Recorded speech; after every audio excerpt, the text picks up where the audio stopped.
रूही, तुम हॉस्पिटल के अंदर नहीं जाओगी, क्योंकि अगर नाहर को होश आ गया और उसने तुम्हें देख लिया तो वो फिर से तुम्हें अपनी जिंदगी में शामिल कर लेगा। और इस बार मुझे कोई गलती की गुंजाइश नहीं चाहिए। और अपनी ये मनहूस शक्ल लेके परिवार के सामने मत जाना, और जूही के सामने तो बिल्कुल नहीं समझी। दादी प्लीज ऐसा मत कीजिए। दादी मुझे प्लीज एक बार बस नाहर जी को देखने दीजिए। मैं नाहर की सलामती की खबर तुमको दे दूंगी, लेकिन तुमने अगर हॉस्पिटल के अंदर एक कदम भी रखा ना तो मैं ये पैसे लेकर वापस चली जाऊंगी।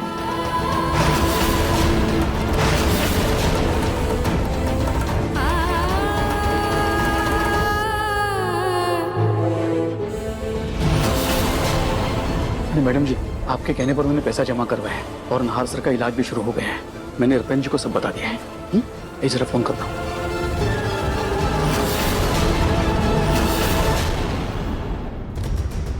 हेलो मैनेजर साहब, नाहर का बहुत ही बुरा एक्सीडेंट हुआ है। उसे सिटी हॉस्पिटल ले गए हैं। उसके इलाज के लिए 7 लाख रुपए की जरूरत है। आप प्लीज जल्दी से हॉस्पिटल जाइए और इलाज शुरू करवाइए। ठीक है मैडम। नाहर का इलाज शुरू हो जाएगा, लेकिन जिस रूही की वजह से मेरे नाहर की ये हालत हुई है ना, मुझसे इसकी भारी कीमत चुकानी पड़ेगी। बस एक बार मेरा नाहर खतरे से बाहर हो जाए, उसके बाद इस मनहूस का साया भी मैं अपने पोते पर नहीं पड़ने दूंगी।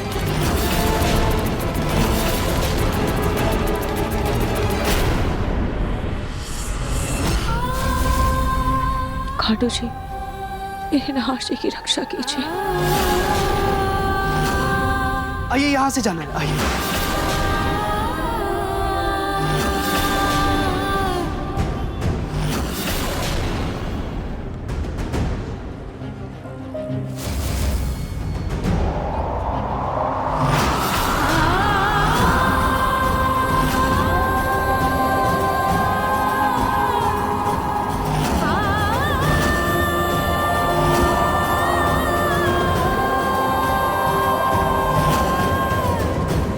चलो जूही।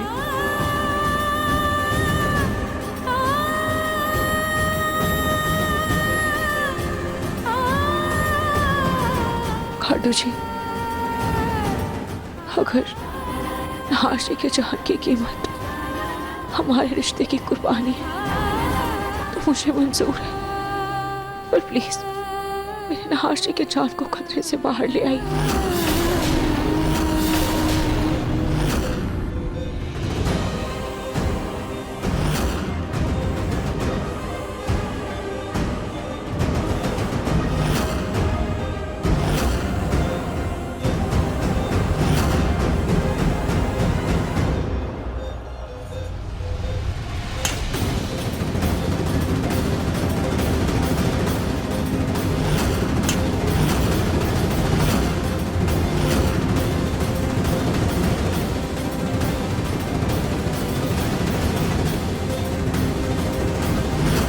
पता नहीं नाहर जी कैसे उनके वो खतरे से बाहर निकले भी या नहीं।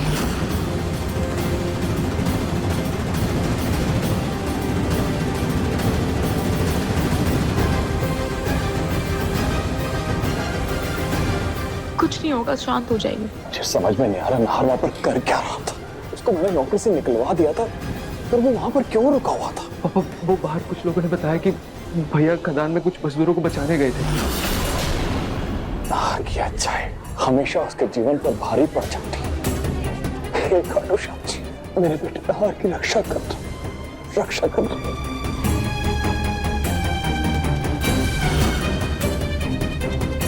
अभी तक ये लड़की बाहर है, इसको तो मैं अभी बताती हूँ। रतन, मैं जरा हॉस्पिटल के मंदिर में नाहर के लिए प्रार्थना करके आती हूँ। दादी, दादी, दादी नाहर जी कैसे? रूही, नाहर को ऐसी हालत में पहुंचाने के बाद उसकी फिक्र करने का नाटक करना बंद करो। और तुम अब तक यहाँ क्या कर रही हो? रूही, तुम नाहर की जिंदगी से दूर चली जाओ। तुम अगर दूर चली गई ना तो उसके सर से खतरे का साया और मनुष्यत का साया सब दूर चला जाएगा। जाओ के साथ। नहीं दादी, दादी एक बार एक बार नाहर जी खतरे से बाहर आ जाए, उसके बाद मैं खुद चली जाऊंगी दादी। प्लीज दादी, तब तक उसकी मुझे फिक्र करने के लिए, उसका ख्याल रखने के लिए उसका परिवार है उसके पास। और जैसे ही वो खतरे से बाहर आ जाएगा ना, मैं तुम्हें फोन करके बता दूंगी।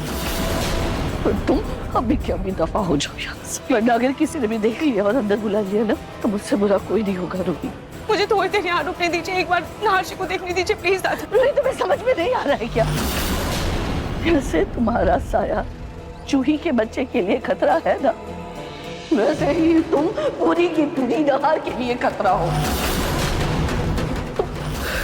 तुम जाओ यहाँ से, तुम्हें तुम्हारे सिंदूर की कसम।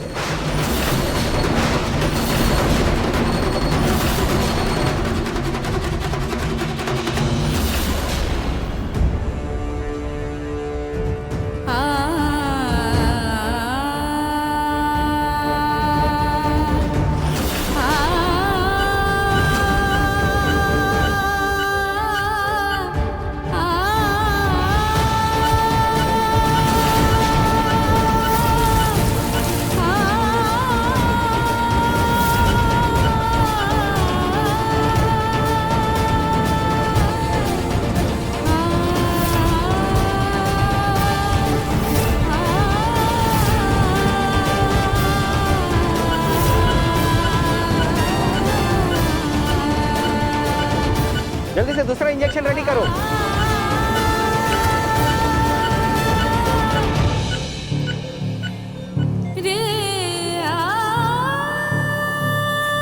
सिस्टर, अब मेरे भैया कैसे हैं? उनकी हालत बहुत नाजुक है, अभी कुछ भी कहना मुश्किल है।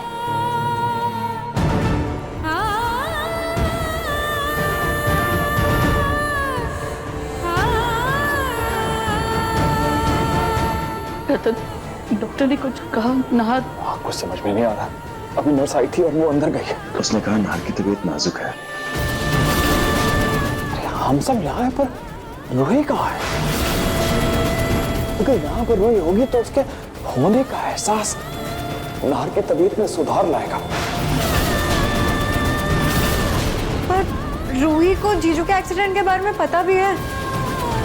अरे उसे पता हो या ना हो, ये सब रूही को खुश रखने के चक्कर में ना नाहर की ये हालत हुई है। तो वो यहाँ नहीं है ना, यही ठीक है। कोई जरूरत नहीं है रूही की यहाँ।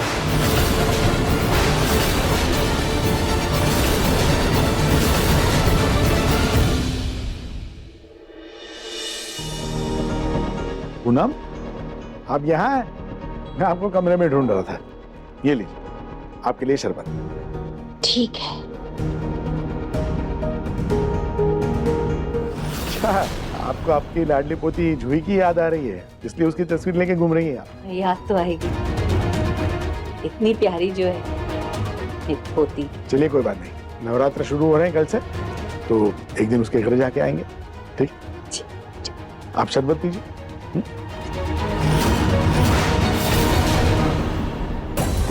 दादी की शर्त के लिए मैं नाहर जी से दूर तो हो गई,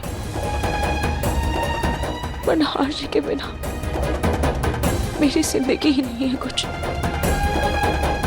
मुझे कुछ समझ नहीं आ रहा है कि मैं क्या करूं, कहां जाऊं। सारे बोलो जय माता दी, मिलकर बोलो जय माता दी, सारे बोलो जय माता दी, मिलकर बोलो जय माता दी, जय माता दी। जय गिरि नंदिनी नंदित मेदिनी देश विनोदिनी नंदिनुते गिरिवर। पता है कल से नवरात्रि शुरू हो रही और मैंने सुना है कि नवरात्रि के दिनों में आप अपने भक्तों का खास ख्याल रखती हैं, उनके सारे दुख हरने आती हैं। माता रानी, मैं भी आपसे प्रार्थना करती हूँ, मेरी भी सुहाग की रक्षा करके मेरे भी सारे दुख हर लीजिए माँ।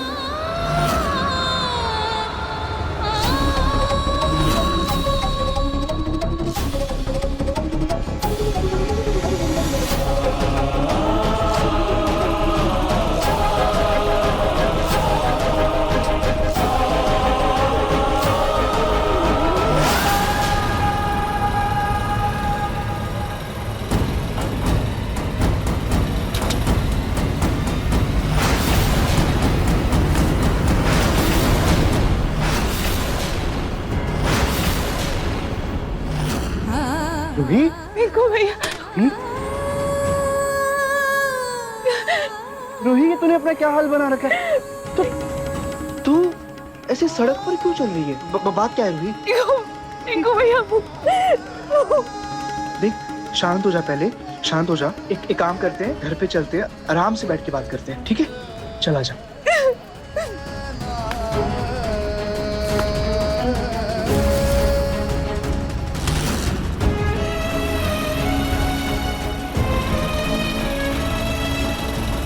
क्या नाहर जी का एक्सीडेंट हो गया? लेकिन कैसे बेटा? बस बस बस बस बेटा, तू रो मत। देखो बेटा, खाटू जी सब सही कर देंगे, उन पर भरोसा रखो बेटा। खाटू जी ने तेरे साथ कभी कुछ बुरा नहीं होने दिया और आगे भी नहीं होने देंगे। तू भरोसा रख, दामाद जी जल्दी ठीक होकर वापस आ जाएंगे बेटा। लेकिन दामाद जी अगर हॉस्पिटल में है तो तू यहाँ क्यों है? तू हॉस्पिटल में क्यों नहीं है बेटा? मैं नाहर के सलामती की खबर तुमको दे दूंगी, लेकिन तुमने अगर हॉस्पिटल के अंदर ही कदम भी रखा ना तो मैं ये पैसे लेकर वापस चली जाऊंगी।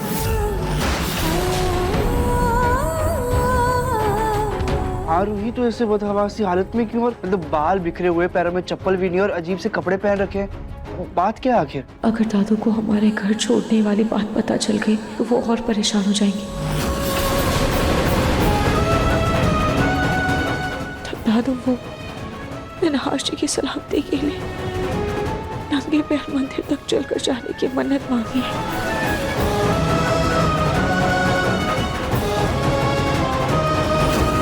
अच्छा, आपको आपकी लाडली पोती जूही की याद आ रही है, इसलिए उसकी तस्वीर लेके घूम रही है। मेरी लाडली पोती, क्या हुआ तुझे? ऐसे क्यों रो रही? क्यों? मेरा बच्चा, हाँ हाँ है मेरा बच्चा।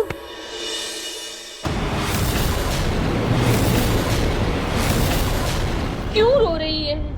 हाँ? क्या हुआ बेटा तुझे? हाँ? तेरे ससुराल वालों ने कुछ कहा क्या? तुझे डांट लगाई? ना ना ना, ऐसे मत रो प्लीज मेरी प्यारी जूही। जूही?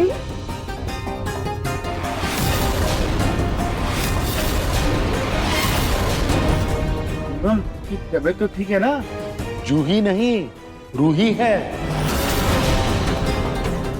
रूही, मेरी बच्ची। रूही हो या जूही, क्या ही फर्क पड़ता है? मुझे जूही की बहुत याद आ रही थी तो मेरे मुंह से निकल गया रूही की बजाय जूही।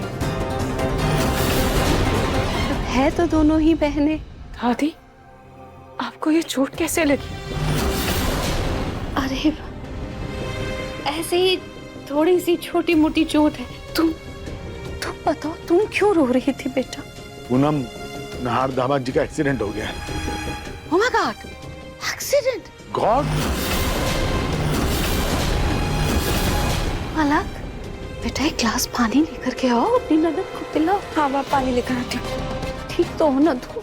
हाँ, लाओ मुझे। बेटा तुम बैठो बैठो बैठो, लो पानी।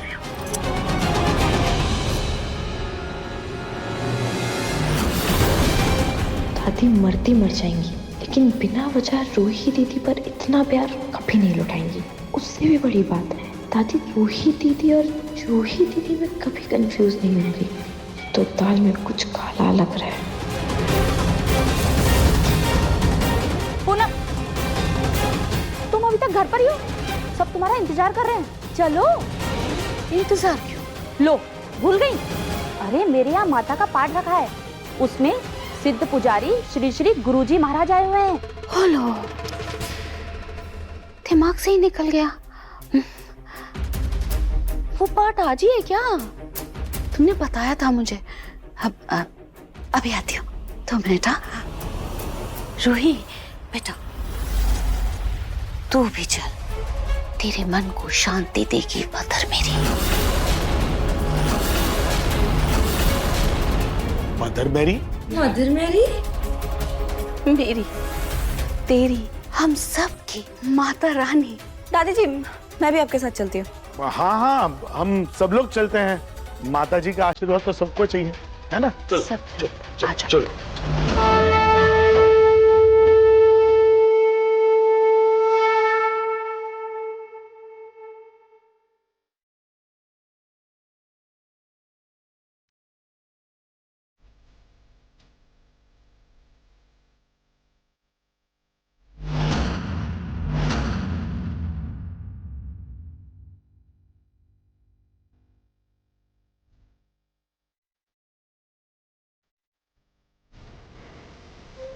लेवल बढ़ाओ ऑक्सीजन का।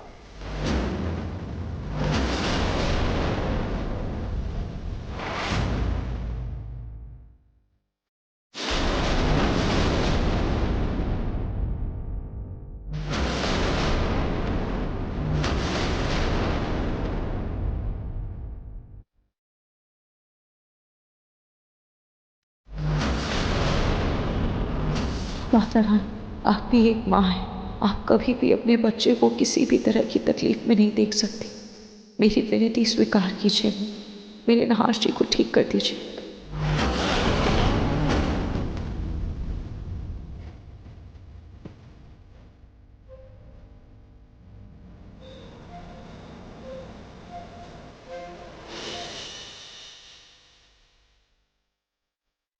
बोलो काके दरबार की जय, बोलो अम्बे मात की जय।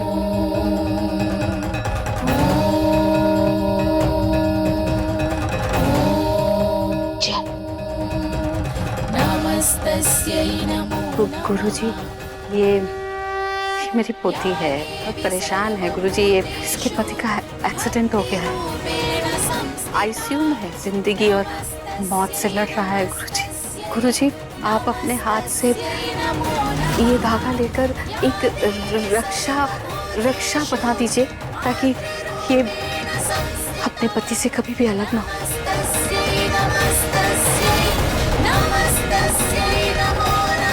गुरुजी, ये दादी जी आपको कुछ पतली पतली सी नहीं लग रही है?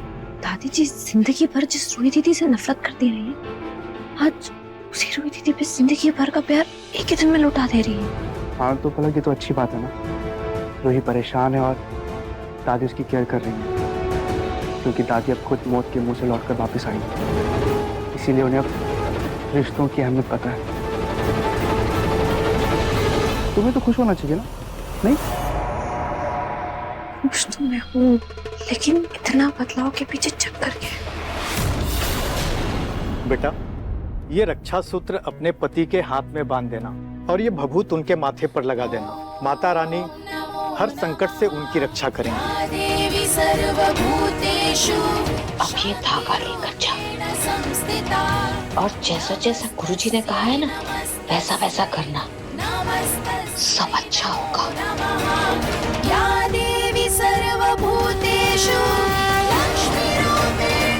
दादी ने तो नहार जी के पास जाने से मना किया है, अब मैं ये कैसे करूं?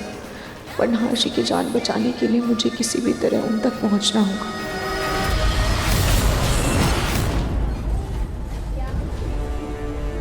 मेरा बेटा कैसा? देखिए, हमने मिस्टर नाहर गोयनका की सर्जरी तो कर दी है, लेकिन खतरा अभी तक टला नहीं है। अगर उन्हें जल्दी होश नहीं आया ना, तो मुश्किल भी हो सकती है।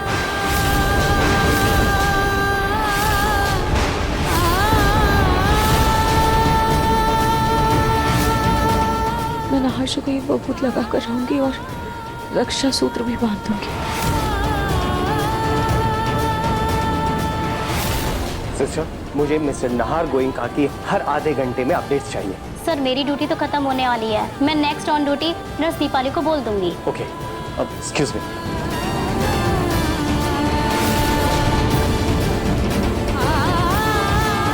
हमें जल्द से जल्द में रूही को बुला लेना चाहिए।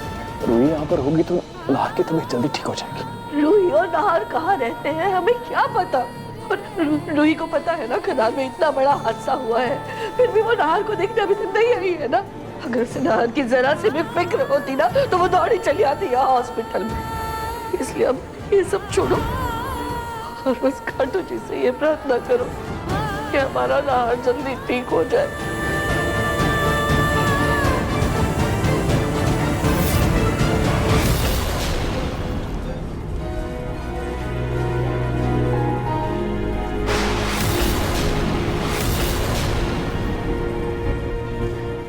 एक मिनट सिस्टर रुकिए।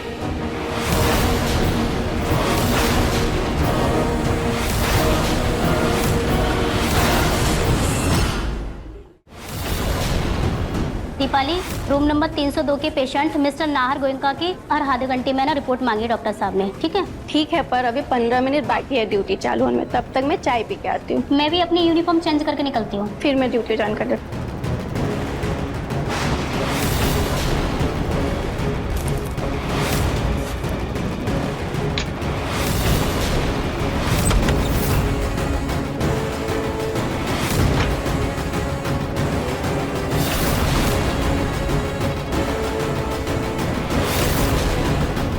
आशी के हाथ में रक्षा सूत्र बांधने के लिए मुझे मजबूरन ये चाल चलनी ही होगी। मुझे माफ कर दीजिएगा खाटू जी।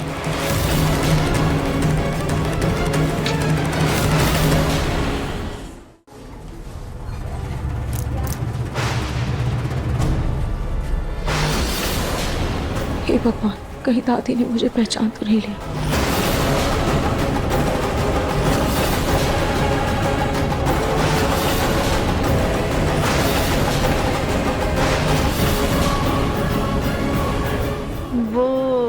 आपके ट्रे से ये दवाई नीचे गिर गई थी।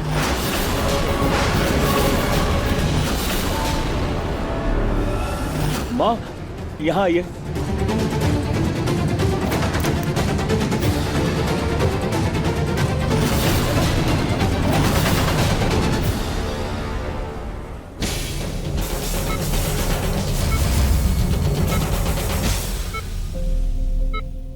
नाहर जी,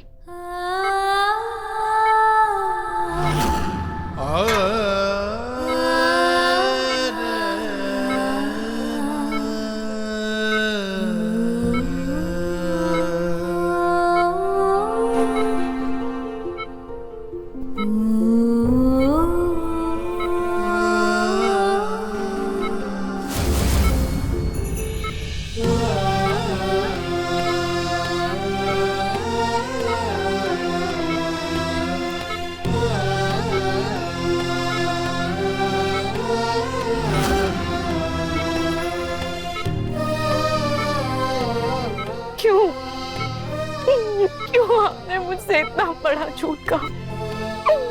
क्यों आपने मुझसे इतनी बड़ी सच्चाई छुपाई? तो आपने मुझे झूठ कहा कि आप अपनी दोस्त की कंपनी में काम करते हैं, जबकि आप उसको उठने की कतार में मजदूरी कर रहे थे। क्यों कहा आपने मुझसे झूठ? और मैं जिसे आपकी सी आहट से भी आपके होने का एहसास हो जाता था, वो आपके बातों के पीछे छुपी सच्चाई नहीं समझ पाई।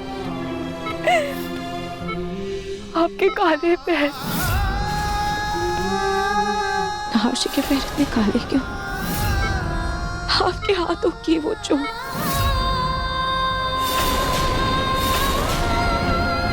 और आपकी थकान से भी थी। मैं बेवकूफ थी नाश, मुझे माफ कर दीजिए, मुझे माफ कर दीजिए नाश।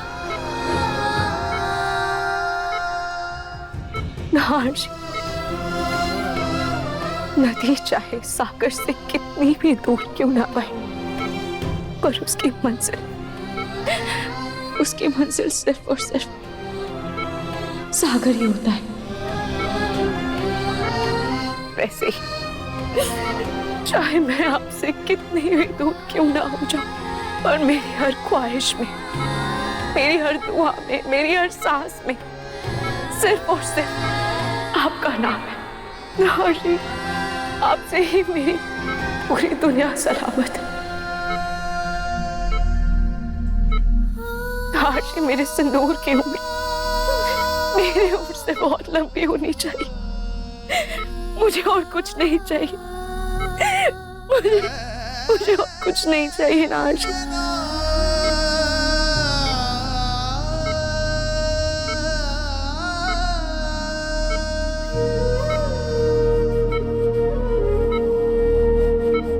ये शायद आखिरी बार है जो एक दूसरे से मिल रहे हैं, मैं आपको देख पा रही हूँ, आपको छू पा रही हूँ,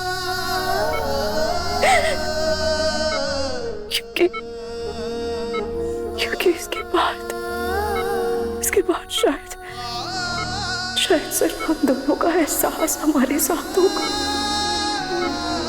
और मुझे आपसे दूर जाना होगा राज, क्योंकि दादी, आज अगर ये पैसे तुम्हें चाहिए ना, तो तुम्हें ये घर, ये परिवार और नाहर को छोड़कर हमेशा हमेशा के लिए यहाँ से जाना होगा। फैसला अब तुम्हारे हाथ में है। नाहर, मैं आपकी सलामती के लिए आपसे दूर जा रही हूँ, पर आपको वापस आना ही होगा, मेरे लिए, हमारे प्यार के लिए। आपको ठीक होना होगा, अपने पैरों पर फिर से खड़े होना होगा। आपको अपनी आंखें खोलनी ही होगी नाहर जी, आपको ये करना है।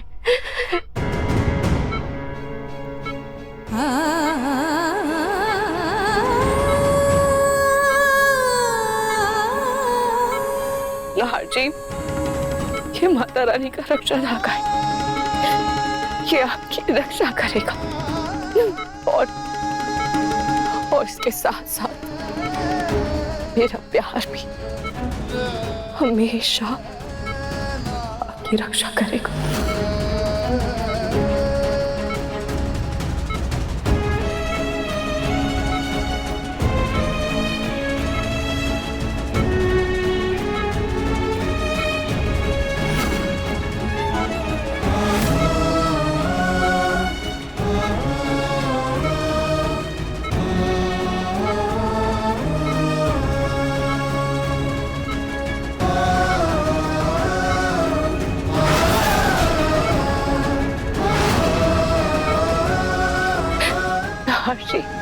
हमारा साथ अनंत काल तक है,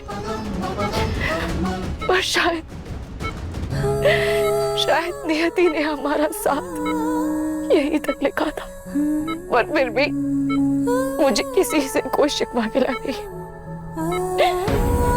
बस आप मुझसे वादा कीजिए कि चाहे मैं आपके पास रहूं ना रहूं, आप अपनी हिम्मत नहीं हारेंगे, आप हमेशा अपना ख्याल रखेंगे, आप कमजोर नहीं पड़ेंगे, और आप जल्द से जल्द बिल्कुल ठीक हो जाएंगे। आपको अपनी रूही के लिए जीना है, और सिर्फ जीना ही नहीं है, बहुत खुश होकर जीना है, और जल्द से जल्द बिल्कुल ठीक होना है।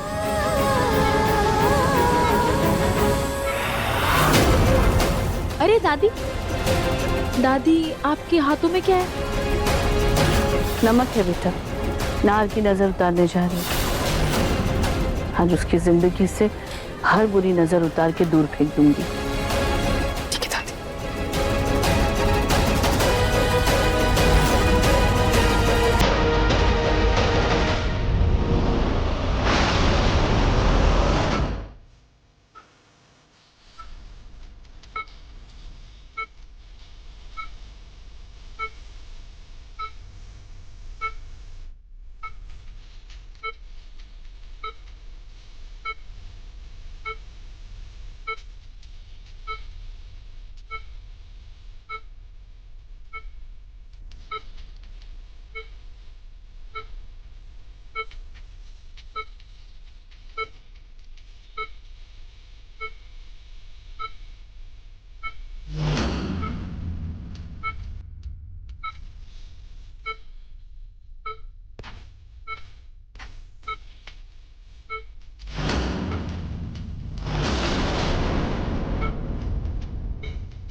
मैं अपने मंगलसूत्र की कसम खाती हूँ, आज के बाद मैं कभी आरची की जिंदगी में और इस घर में वापस नहीं आऊंगी।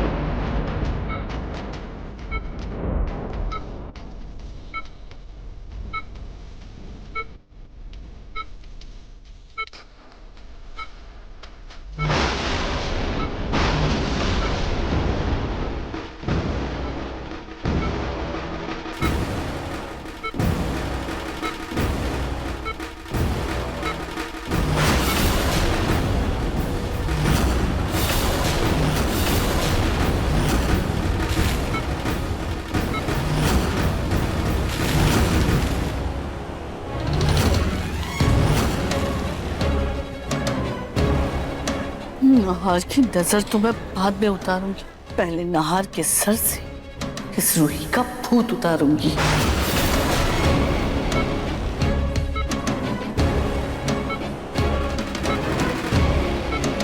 हेलो, मुझे तुमसे कुछ काम है।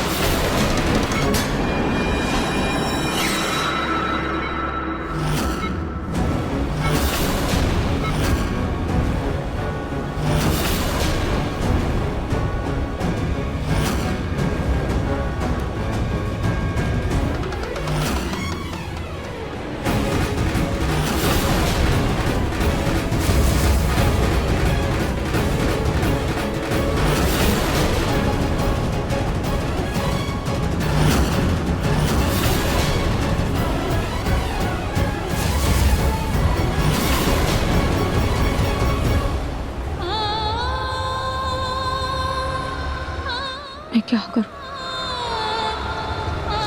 कहाँ जाऊं? एक काम करती हूँ, दादी के घर ही चली जाती हूँ। रिक्शा।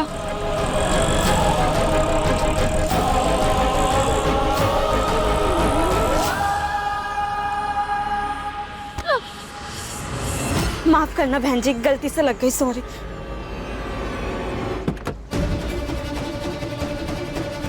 खबरदार, जब बच्चे को हाथ भी लगाया तो मार डालूंगा मैं। वो मेरा भी बच्चा है, समझे?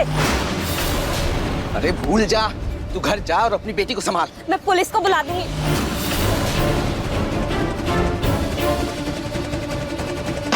बहन जी मेरी मदद कीजिए, वो आदमी मेरे बच्चे को लेके जा रहा है, उस वैन में मेरा बच्चा, प्लीज मेरी मदद कीजिए। आप भी तो एक माँ है ना, हम मेरा दुख समझेंगे, प्लीज मेरी मदद करिए।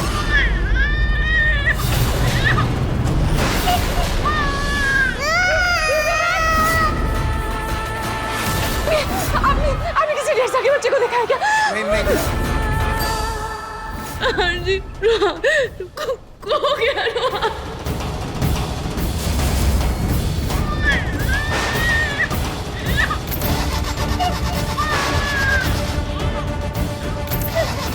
आप बिल्कुल फिक्र मत कीजिए, हम आपके बच्चे को पुलिस स्टेशन लेकर जाएंगे, आपके बच्चे को कुछ नहीं होगा।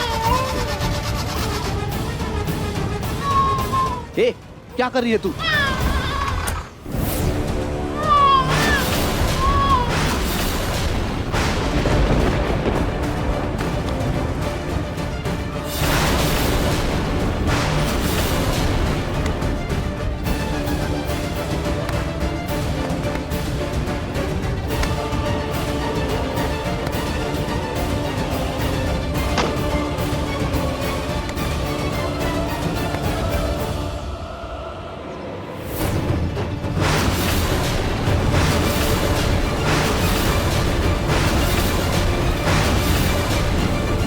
हाँ जी।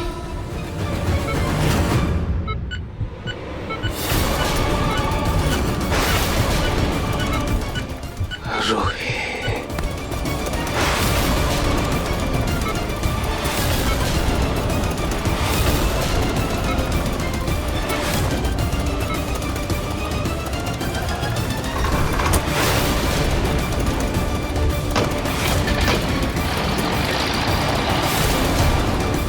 डॉक्टर जल्दी आइए, पेशेंट को होश आ गया।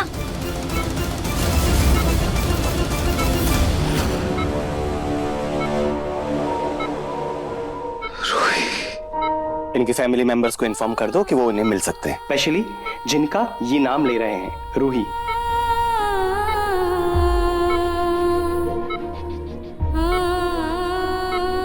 मेरा बेटा, मेरा बच्चा। बच्चे।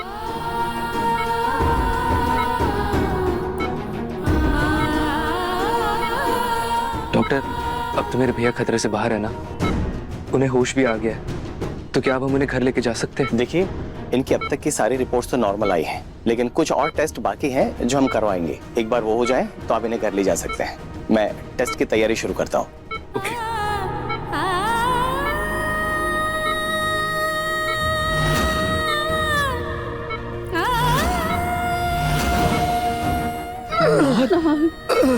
आराम से नाहर बेटा, आराम से। आराम से बेटा। आराम से आराम से।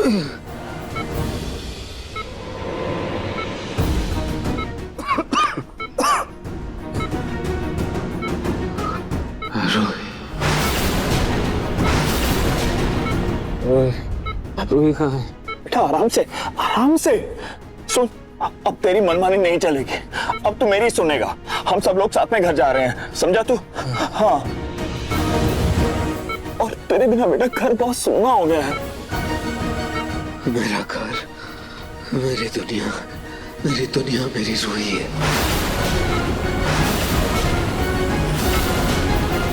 मेरी रूही है, मुझे मेरी रूही के पास जाना है, बस मुझे रूही के पास जाना।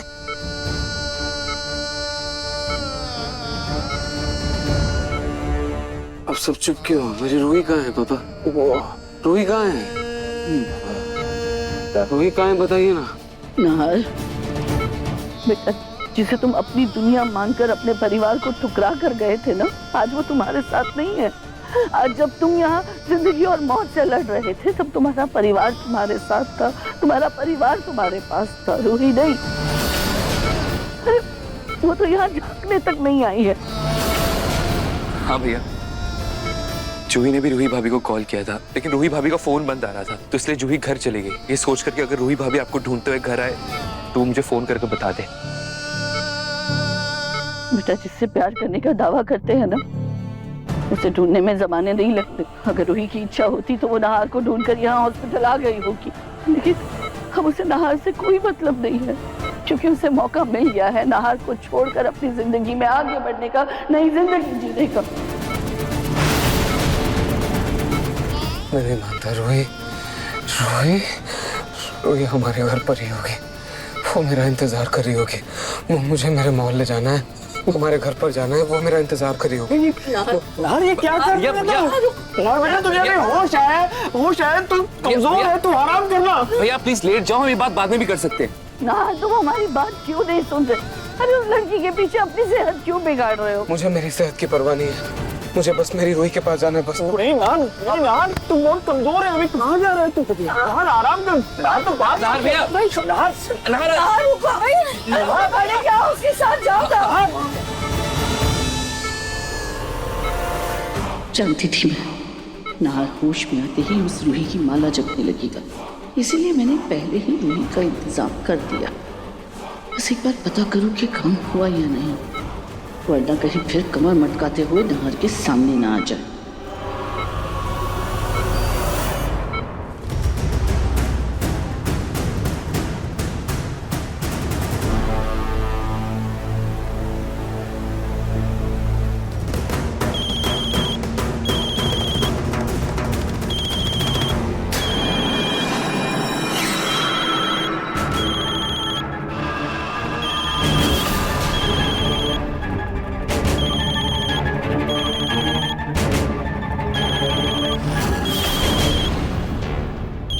नेताजी, कैसा लगा पोस्टर आपको? अरे वाह, जबरदस्त, एक नंबर। अब से पूरे शहर में हमारा ही डंका बजना चाहिए। हर गली, हर मोहल्ले और शहर की हर दीवारों पे ये पोस्टर चिपका दो। अब से पूरे शहर में बस एक ही नाम गूंजना चाहिए, हमारा नेता कैसा हो? बल्लू भैया जैसा हो। हमारा नेता कैसा हो? बल्लू भैया जैसा हो। वाह, जाओ पूरे शहर में ये पोस्टर चिपका दो।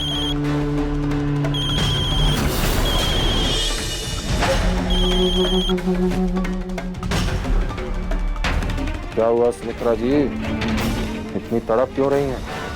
सब ठीक तो है ना? अरे ठीक तो तब होगा जब मुझे तसल्ली मिलेगी कि जो काम मैंने तुझे करने को कहा था वो तूने कर दिया है। तो माता जी जरा अपनी उम्र का भी ख्याल रखिए और थोड़ी सांसें संभाल करके बात करिए। कहीं ऐसा ना हो कि इस उम्र में गलती से सांसें चढ़ गई ना तो सीधा स्वर्ग सिधार जाएंगी यार। और दूसरी बात, जरा अपनी जुबान पे लगाम रखिए। हमसे कोई इस तरीके से तू तड़ाका करके बात करे ना, ये हमें बिल्कुल भी पसंद नहीं है। अब हम कोई रोड छाप गुंडे नहीं हैं, नेता है नेता। इंपोर्ट एक्सपोर्ट का बिजनेस है हमारा, समझ गई ना? तुम अपना ये शराफत का चोला है ना उनके सामने पहनना जिन्होंने तुम्हारी कुंडली नहीं देखी। मुझे सब पता है कि तुम क्या इंपोर्ट एक्सपोर्ट करते हो। अब पहले तुम मेरे काम की बात करो।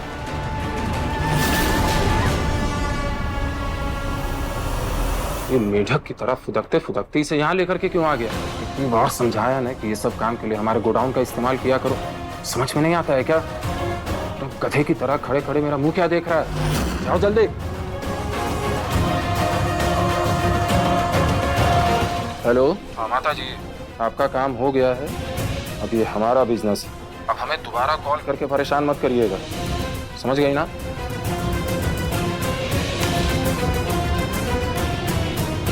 शुक्र है आखिर इस मनहूस से पीछा छूटा।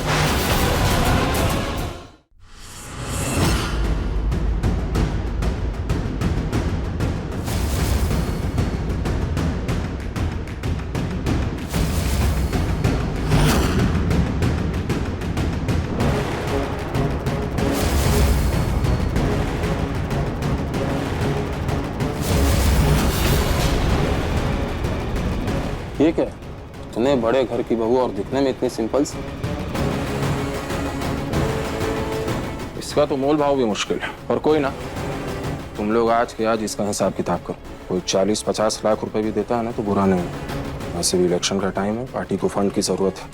ध्यान रहे कोई गड़बड़ नहीं होनी चाहिए। मैं भी मीटिंग अरेंज करवाता हूँ। हेलो।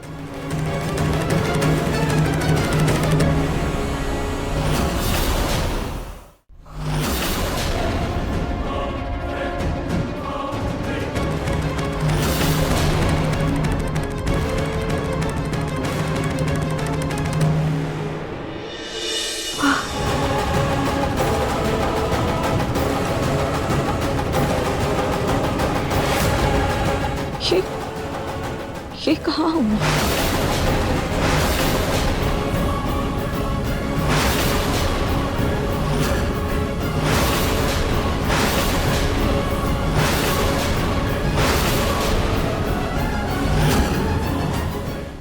मन सुंदर रात 8 बजे दंगल टीवी पर।